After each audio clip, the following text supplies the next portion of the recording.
utaleta yule mama, utaleta yule mtoto katika jina la Yesu Kristo aliye hai. Wote ambao Bwana ulikusudia watakuwa wa nyumba hii, Bwana unaenda kuwaleta. Twende mbele za Bwana pia tukabidhi wale ambao hawajaokoka katika mtaa huu. Bwana waguse wote ambao hawajamjua Yesu katika mtaa huu, Bwana akawalete. Kwanza sauti yako Bwana, tunakushukuru. Natangaza ya kwamba Bwana wewe ni Mungu mwokoaji, wewe ndio mwokozi wa maisha yetu. Kama Baba ulivyo mwokozi wa maisha yetu, ulikuja duniani kuokoa nafsi zilizopotea. Tunakabidhi nafsi zote ambazo ziko katika mji huu wa Matingasi, zilizo katika mji huu wa Mtopanga, zilizo katika mji huu wa Mombasa, zilizo katika Kenya, wote ambao hawajakujua kama Bwana na mwokozi wa maisha yao. Bwana, tunawadai katika nyumba yako, tunawadai katika hekalu lako. Waguse wazee, waguse wa mama, waguse watoto, waguse vijana wote ambao wamepotea kwa madawa ya kulevya, waliopotea kwa pombe, waliopotea kwa mihadarati, waliopotea kwa anasa za dunia, waliovunjika moyo na kurudi nyuma. Bwana, tunawadai katika nyumba yako. Tunatuma Roho wako akawashawishi kurudi katika nyumba yako, kurudi katika miguu yako, katika jina la Yesu Kristo aliye hai. Tunatangaza ya kwamba wamama wataokoka, vijana wataokoka, watoto wataokoka, wazee wataokoka katika jina la Yesu Kristo aliye hai. Pia tuende mbele za Bwana tuombee. Baada ya ibada tutakuwa na crusade ndogo, yani ya 1 hour. Tunapoenda huko nje, Bwana akaguse watu kumpokea Yesu katika jina la Yesu. Tuende mbele za Bwana kwa ajili ya crusade yetu ya 1 hour after ibada. Tuombe Bwana akaguse watu waje kanisani, waokoke, wampokee Yesu katika jina la Yesu. Bwana, ni asante tena kwa sababu ya Great Commission ambayo umetupatia ili kuendea watu ambao hawajakujua wakakufahamu. Bwana, tunapotoka saa 7 kwa ajili ya kwenda kuvuna hizo nafsi, wanapohubiri neno likapate nafasi ndani ya mioyo ya hao watu katika jina la Yesu, wakujue, wakufahamu, wakupokee katika jina la Yesu Kristo aliye hai. Bwana, ni asante.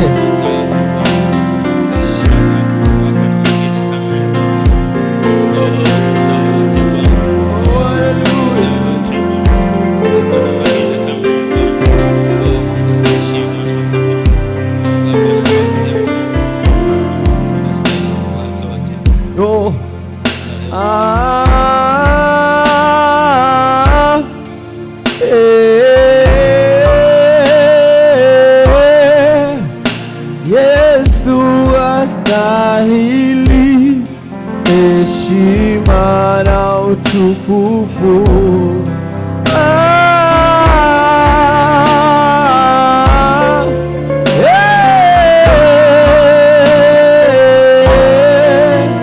Yesu astahili heshima na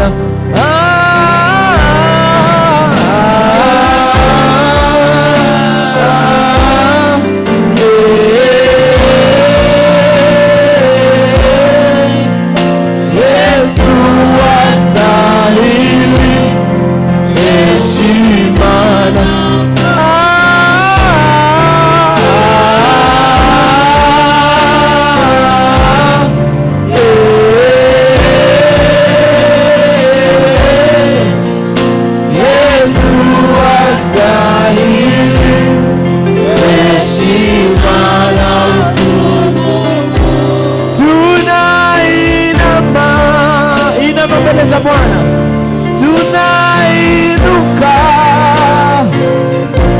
twainua mikono, tunasujudu, tunainama, tunainuka,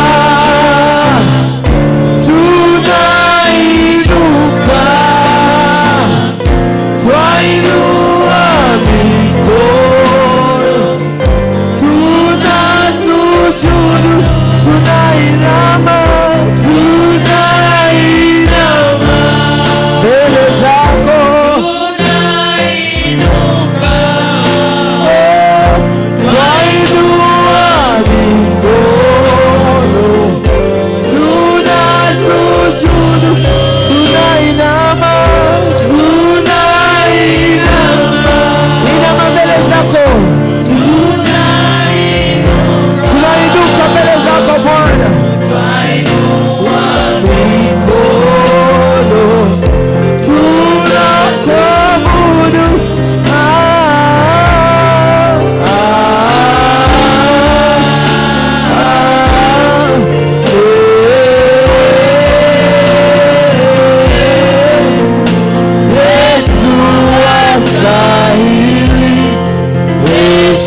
Ningependa kumwalika Pastor Catherine afungue ibada rasmi, alafu tutaenda kwa praise and worship. Amen. Acha tuamini. Baba, katika jina la Yesu Kristo, twaja mbele zako asubuhi ya leo. Tunakushukuru mtakatifu wa Israeli kwa wema na ukuu wako. Mungu wangu, umekuwa pamoja nasi kutoka mwanzo wa wiki hii na hata sasa siku ya leo ambayo ni siku ya mwanzo wa juma lingine. Jehova Jire, tunaregesha sifa na utukufu kwako kwa yale yote ambayo umetenda. Tazama watu wako Bwana, tumekusifu, tunakuabudu, na hata Bwana kwa vipindi vyote ambavyo vinaenda kufanyika mahali hapa Baba, wacha vikafanyike chini ya uongozi wako Bwana. Nenda kachukua usukani kwa kila kipindi ewe Jehova, tukizidi kuwadai hata wale walio njiani Bwana. Nenda kawalete kwa wakati unaofaa ili tukaweze kukuabudu kwa jina la Yesu Kristo. Asante Bwana, maana uko pamoja nasi. Asante Baba, maana chochote kitakachofanyika Bwana kinaenda kufanyika chini ya uongozi wako. Pokea sifa mahali hapa Bwana. Tamalaki Baba katikati ya wanao Bwana, watakao ingia katika nyumba yako Baba wakiwa na mizigo mbalimbali. Mtakatifu wa Israeli, wacha wakapokee uponyaji, wacha wakafunguliwe Bwana, wacha wakakombolewe asubuhi ya leo. Popote pale sauti hii inaposikika Mungu wangu, wacha Bwana ukapate kugusa mtu na kumleta katika nyumba yako kwa utukufu wa jina lako. Tunasema ni asante kwa maana wewe ni Mungu unayeweza. Pokea sifa na utukufu, maana hakuna kama wewe, na ni katika jina la Yesu tumeomba na hata kuamini. Amen. Asante Yesu. Amen. Acha tumkaribishe mwimbaji wa Injili. Haleluya, anaitwa Grace Kana. Wapi shangwe na vigelegele? One, two. Haleluya. Bwana Yesu asifiwe. Amen. Amen. Amen. Ni siku nyingine Bwana ametukarimia siku ya leo ili tuingie katika malangoni pake kwa ajili ya kumsifu na kumwabudu. Bwana Yesu asifiwe. Amen. Mungu amekupa pumzi.